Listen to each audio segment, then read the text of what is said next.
my Father. Bwana Yesu asifiwe wapendwa. Na wasalimu katika jina la Yesu Kristo. Nashukuru Mungu kwa neema ya siku ya leo. Mungu ametujalia kuwa hapa siku ya leo. It is by grace and by favor. It is by the anointing of the Lord that we have survived this far. Najua Mungu akona mpango mzuri siku ya leo. There is a plan of God, there is a purpose of God that He is intending to do with our lives. Today I know that the power of the Lord shall manifest itself in our lives and my life. Najua kwamba hautakuwa kawaida tena, maana Mungu ni mwaminifu. Wacha tuombe. Baba, katika jina la Yesu Kristo, asante kwa neema yako Bwana asubuhi ya leo. Ni siku nyingine Mungu umetupatia kukuabudu. We give you glory for this seventh day. The Bible says that we remember the seventh day and keep it holy. Today we have surrendered this day unto thee. Ukatawale Mungu, kaonekane Jehova. Father, visit us. Father, be with us. Father, we pray that we shall experience your presence upon our lives in a better way, in a great way. Lord, I bless you and I worship you. Father, as I want to minister today, I bring grace and favor. I bring your anointing. I bring your wisdom. I bring your understanding. I bring your inspiration to assist me to do everything I do today. Lord, I pray for the listener. Lord, I pray for the worshiper. Lord, I pray for your people wherever they are in the world. Lord, I bless them. Lord, I bring grace of God upon them. May each of them experience you. May your power rest upon them mightily. Lord, I pray every condition they are going through today, Father, through this prayer and through the service of today, they shall be found great. Your victory will make them great. Lord, I pray that every challenge in their life, you are the one intervening now, helping them now. Katika jina la Yesu Kristo. Lord, I bless everyone and I bring grace upon all of us. In the mighty name of Jesus Christ, we pray and we believe. It's another day that the Lord has given us. This day God has intended that we may gather and we may worship Him for His own glory. This online service is done all for the glory of God. And today I know and I am sure that the Lord will exalt Himself in this service as we're going to continue. The topic of today is God is never wrong. God is never wrong. I'm going through a series that is called Tough Times Never Last. And for sure, tough times never last. Sometimes, during tough times, we may think that God is wrong. We may see as if things are not the way we expected. Tough times that sometimes may make somebody feel as if something is not right here or there. But I have a word for you today. God is never wrong. Even during tough times, God is not wrong. There is a purpose of God. God is involved there. Something is happening. And for sure, God will prove Himself mighty. And you'll come to know that He was never wrong. Never think God is wrong. Don't use your eyes to think God is wrong. Because God is never wrong. He has never been wrong and shall never be wrong. Today I want to tell you, my brother, my sister, despite whatever things you have faced in the course of this year or last year, some of us have lost their jobs. Some of us have lost their business. Some of us have been out of formal salary for a long time. But let me tell you something. God is never wrong. You have a reason of thanking God. He has given you food out of job. He has given you everything you required. 1 year down the line, 3 months down the line, He has never forsaken you. You have never been embarrassed. God is never wrong. Whatever He does is perfect and okay because He's mighty and He's God. Let me go to the scripture. Today I want to read the book of Ruth chapter number 1. I'll just read 2 scriptures in the same book of Ruth for a beginning, and I know God shall be exalted as you continue. And in the scripture, you get to understand about a lady called Naomi and another lady called Ruth. Naomi went through a very tough time. She went out of Bethlehem to a place called Moab. And the Bible says, in Moab she faced challenges. For 10 years, Naomi faced challenges in a place called Moab. And the Bible says, when she came back to her land, the women of that area, when we read chapter 1 verse 19, they asked themselves, is this Naomi? Because she was down. She was burnt. She looked forsaken. She looked out of place. She looked poor. The women asked, chapter 1, verse 19, is this Naomi?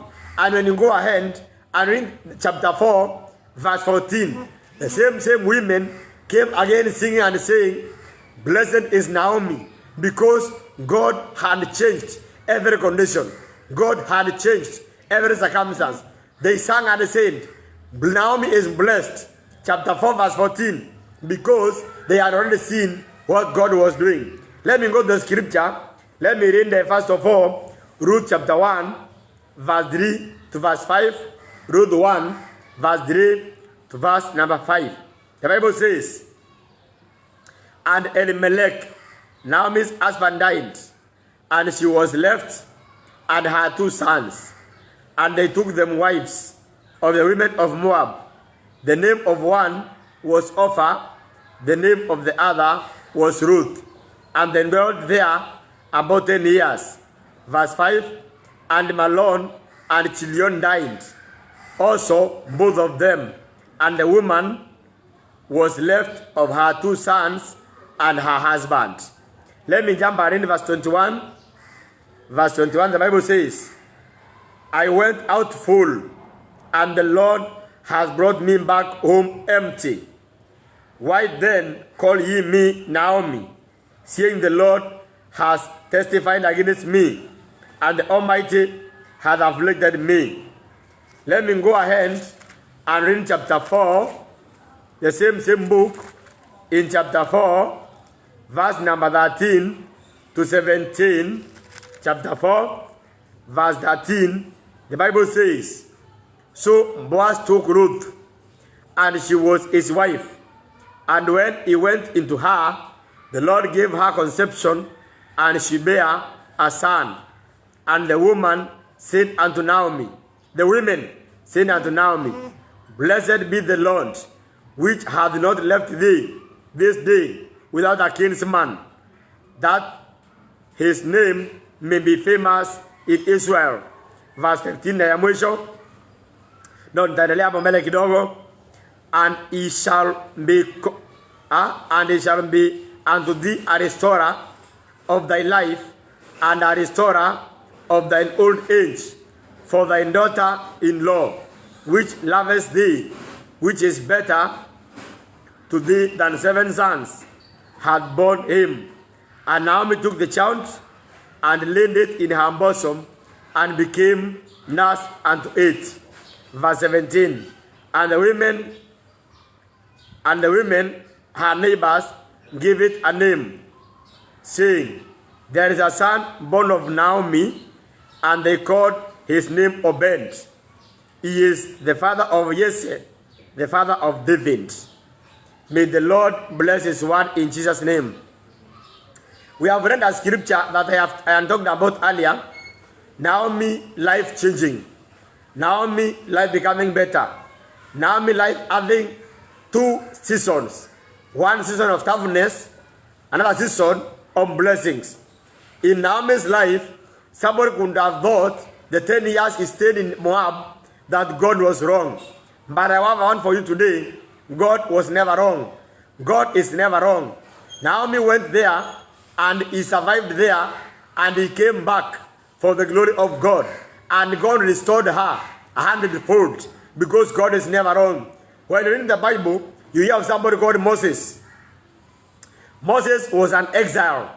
After he committed murder, he went away to the wilderness. He went to the desert.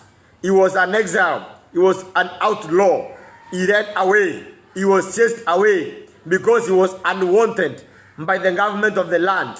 And he ran away to the wilderness, and that is the place where God gave him the rod, the staff, the anointing, the calling. If Moses did not run away, he could never have received the rod, the calling, the anointing to overcome Pharaoh. When Moses was running away, he could have thought God is wrong. When he was chased, when he was suffering, he could have thought God is wrong. But I thank God because God was never wrong. God can never be wrong. Many people in the Bible, we have examples of many, including Joseph. he went through hell and back and forth, and he came strong, victorious. God was never wrong. I have one for you today, my brother, my sister. God is never wrong. Despite what you go through, God is never wrong. Despite our condition, circumstances, God is never wrong. God is always there for us because He is great and is mighty in power. I read in the social media, maybe you also read of a story about a king who had a servant. This servant was telling the king daily that God can never be wrong. God is never wrong. One day they went hunting, and accidentally an animal attacked the king. The story is in social media, and the Bible says the story says that the king, the servant, was able to kill that animal, but unfortunately, the one finger of the king had been cut off, so the king was left fingerless. When they came back, the servant told the king again, God is never wrong. The king was like, why are you telling me God is never wrong when I have lost my finger? And the story goes that eventually the king locked that servant in prison because he believed that the servant is misleading him. And the story goes that the king went hunting on a different day. And when he went hunting, something evil happened. He was attacked by scavengers. These are people of the wilderness who sacrifice human beings as a form of worship. The king was arrested. He was taken to the altar of their gods. And when they were almost sacrificing the king, the story goes that they realized one of his fingers was missing. And then, according to them, they must do a sacrifice of, the sacrifice must be without blemish. And the story goes, they released the king and he was free to go home. When he came back, he ordered for the servant to be set free. And the story goes, the servant was set free, and the king embraced him and was happy because God was never wrong. Then the king asked the servant, why then did I lock you in prison? Why then did I lock you in prison? The story goes that the servant said, God is never wrong. If I went with you hunting that day, I could have been sacrificed instead of you. Remember, God is the one who made you to lock me in prison so that I can be safe and I could be sacrificed. God is never wrong, my brother, my sister. That is just a lesson we learn from a story. It has a very important lesson we can learn. Remember Naomi, I am talking about here. Remember Moses, we are talking about here. Remember Joseph, we are talking about here. I want to speak about a few things, around 4 or 5 points on the lesson that God is never wrong. And one of them is that the viewpoint of God is different from our viewpoint. The viewpoint of God is different from our viewpoint. Let me tell you something, my brother, my sister. God views things differently. God views things at His own level. God views our circumstances at another level, not at our level. The viewpoint of God is what is important. Our viewpoint is limited. Our viewpoint is short-lived. Our viewpoint is not strong. Our viewpoint is with less understanding.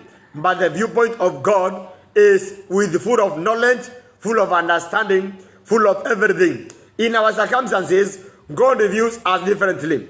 In our situations, God views us differently. When Joseph was in the pit, God was viewing him differently than his brothers. His brothers were seeing Joseph is sold. Joseph is finished. Joseph is gone. But God was seeing a prime minister ahead of him. Joseph himself was seeing himself as if he is finished. He was not aware.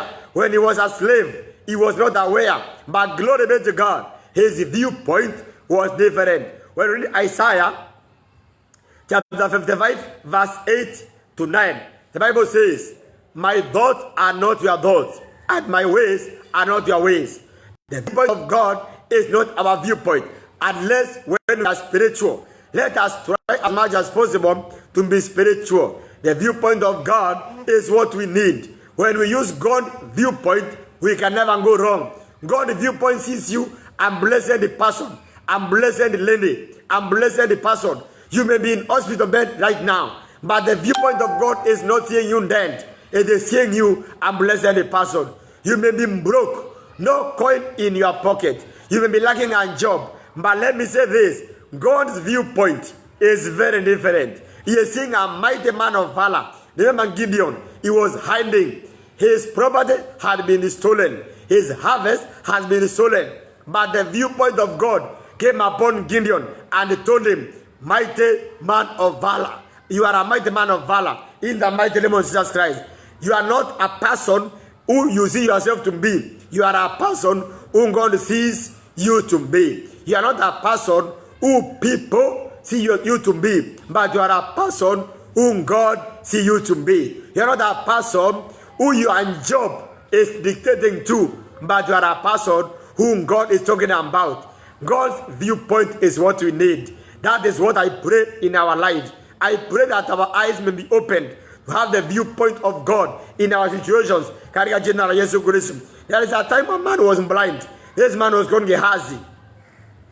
Elisha could use the viewpoint of God, but Gehazi was using the viewpoint of mankind. When our viewpoint changes, we see things differently. Gehazi changed his viewpoint through prayer, and he saw things differently. Today I have a word for you. I pray you may have the viewpoint of God. Your condition, the delay of money, your money has been delayed. Don't worry. Viewpoint of God is what you need. God has a purpose. God has a plan. He knows why. Maybe if God gave you a business, it would have collapsed during Corona season. Maybe if God gave you a whatever, it would not have gone far because of the lockdowns. God knows better. His time is the best. His seasons are the best. His moments are the best. God's viewpoint is what we need. When he uses viewpoint, we just say, thank you, God.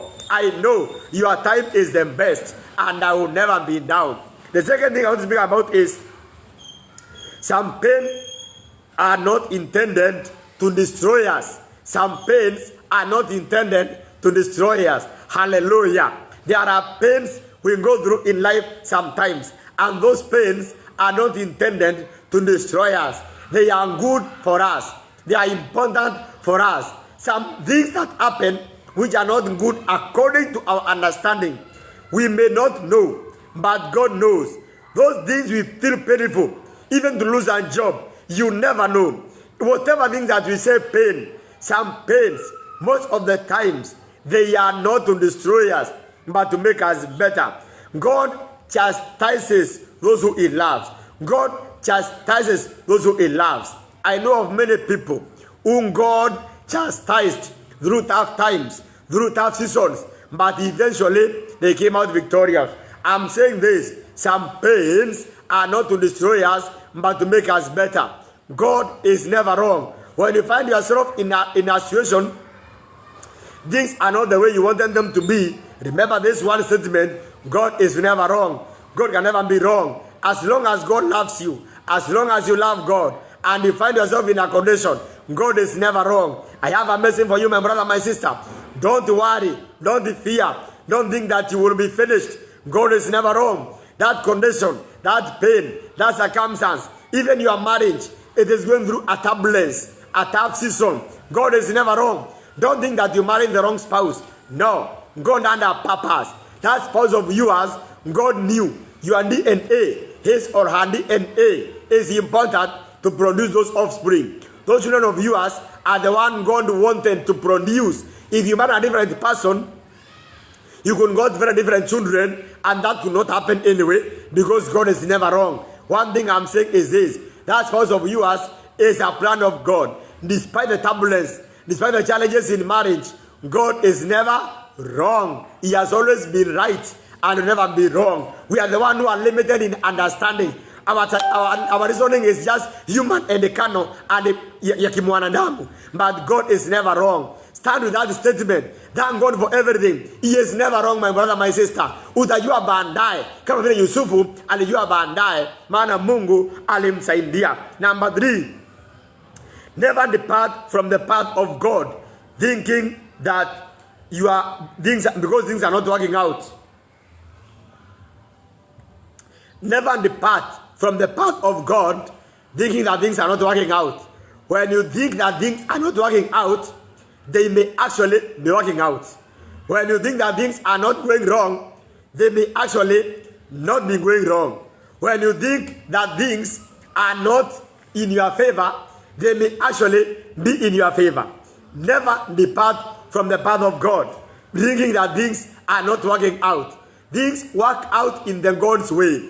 Things work out in the path of God. Things work out in the way of God. Remember, Jonah was sent by God to Nineveh, but he chose to go to Tarshish. Eventually, he was vomited by fish at a place called Nineveh. Never depart from the path of God, thinking that things are not working out. I have a word for you. All things work out together for good to those who believe in God. All things work out together for good. Even whatever things are painful, as long as you believe in God, it is working out for you and good. You may not understand it now, but it is surely, sincerely, by God's power and in grace, working out for you and good. Never depart from the path of God. Stand on the path of God. Things are working out in the way God knows. Wilderness was God's choice of path. It was working out for them. Never depart from the path of God because things are not working out. Remember, God is there and in control. God is never wrong. God is never wrong. Don't worry. You can sleep angry for a day. Don't think that God is in control. God is never wrong. Maybe umeepuka kitu fulani. You have survived something that God knew better. God knows better. God knows better. God is never wrong. Never depart from the path of God, because God is never wrong. In the mighty name of Jesus. Number 4, allow God to finish what He is doing with your life. Allow God to finish what He is doing with your life. Ruhusu Mungu afanye yale mambo ambayo anafanya na maisha yako. Allow God to finish. Don't rush yourself through. Don't rush yourself out. Don't rush yourself to escape. Allow God to finish what He is doing. Don't commit murder. Don't commit suicide. No. Allow God to finish what He is doing with your life. Joseph went through a very long process. Rejected at home at the age of 17. He is sold as a slave. The same age. He goes to Potiphar's family. He is accused falsely. The same Joseph. He is accused falsely of attempted rape. And he has found himself in prison. The process long. In the prison, he stayed for years. But eventually, at the end of the day, Joseph becomes the prime minister of Egypt. That process is not short. It's a long process. One challenge after another. One pain after another. One thing after another. Negative after negative. But do you know what? God was never wrong. All those things were building up in the favor of Joseph. Building up in the favor of Joseph's testimony. Today, let me tell you one thing. I want to say this. Allow God to finish what He is doing. God is not in a hurry to finish His work. He knows better. He knows who you will become. He wants a testimony to be a great testimony to make impact in the world. There is something in building inside your heart, inside your life, building you something strong to become a mighty man of God. When He gives you a task, a serious task to overcome things and to do great things, you shall be able to tackle them because He has been with you for long and you have gone through. Allow God to finish what He is doing. God is never wrong. Don't rush. Don't hurry. Be confident of this one thing. He who started the good work in you is faithful to accomplish. God is never wrong. And the last point I want to speak about is, in everything, give thanks. In everything, give thanks. When you read 1 Thessalonians chapter 5 verse 18, the Bible says that in all things we should give thanks. Let us thank God in everything. It's not easy to say thank you, God, when things are going wrong. It's not easy to say thank you, God, when things are not in your favor. Thank you, God. But I have one for you today. If you know God is in control, if you know God is never wrong, if you know God is always there and He is never wrong, you can say thank you, God. Even at a day you have gotten a loss. You can say thank you, God. Even at a day you have gotten an accident. You say thank you, God. You can say thank you, God. Even at a day when your job has been lost, declared redundant with no pay, and you are saying thank you, God. When you thank God, God hears your prayer and He is never wrong. There is a purpose of God in everything we do. Even this one we are going through, God is never wrong. He knows better. He is great and mighty God. His works is not our works. He is God indeed, and he is never wrong. Stand strong in the Lord. Don't look back. Don't look back. Don't worry about anything. Don't be shaken by anything. God is never wrong. Don't fight for yourself. God is never wrong. Don't escape. God is never wrong. Don't think in your own way. Think in the viewpoint of God. God is never wrong. And your life never be the same again. That business of yours, that job of yours, God is never wrong. And I bless it in the name of Jesus Christ. Don't run away. God is never wrong and shall not be wrong. In the mighty name of Jesus Christ. May the Lord be blessed and be exalted in the mighty name of Jesus Christ. We have come to the end of our sermon today by the grace of God. May God bless you. May God lift you. May God empower you. May God lift you. Prepare a good offering where you are. Get the offering. You can send through M-Pesa. You can bring even by hand delivery later on. Get the offering. A good offering. For those who have not given their tithe, give your tithe. Prepare your tithe. Get an envelope where you are. Put your tithe there. And God will bless you. Don't eat the tithe. Even if churches are closed, God wants to give your tithe so that he can bless you. Because it's written in Malachi chapter 3. Let us pray for the offering and as we end the service. Father, in the mighty name of Jesus Christ, I bless you and I worship you. Thank you for today's service. Thank you for your grace and favor. Thank you for your anointing. Thank you for the revelation. Lord, I pray, as the word of God has come, you are never wrong. Give us this understanding. Give us this wisdom. Give us this understanding every day, in every condition. We will not be worried anymore because we know, God, you are never wrong.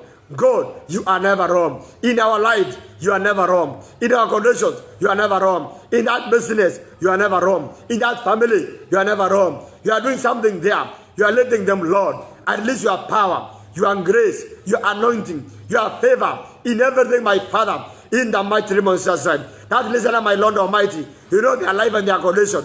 This one of today, this prayer I'm making now, Lord, I send your word in their life, in the mighty name of Jesus. Lord, I send your word, katika jina la Yesu Kristo, into their life. Lord, I pray into their life, change that condition, that situation. I speak healing, I speak favor, I speak grace, I speak anointing, in the mighty name of Jesus. Lord, I speak provision, katika jina la Yesu. You are never wrong. You are mighty, you are holy, you are great God. Katika jina la Yesu Kristo. Lord, I pray for the offering as we give now. Lord, I pray, receive this offering, my Father, and dedicate unto you. It is yours. They have given to you, not to me. Lord, I pray, as they go and give, you are the Lord who is mighty. You are the Lord that I'm blessing. You are the Lord that have favor. Lord, I pray, all of them shall experience your blessing. Manuel Mungu. Thank you, Father, for your grace and for your favor. We bless you. We exalt you. In the name of Jesus Christ, I pray and I believe. Amen, amen, amen. May God bless you. May God be with you. May God lift you. In the name of Jesus Christ. See you next week. In Jesus' name I pray. Amen.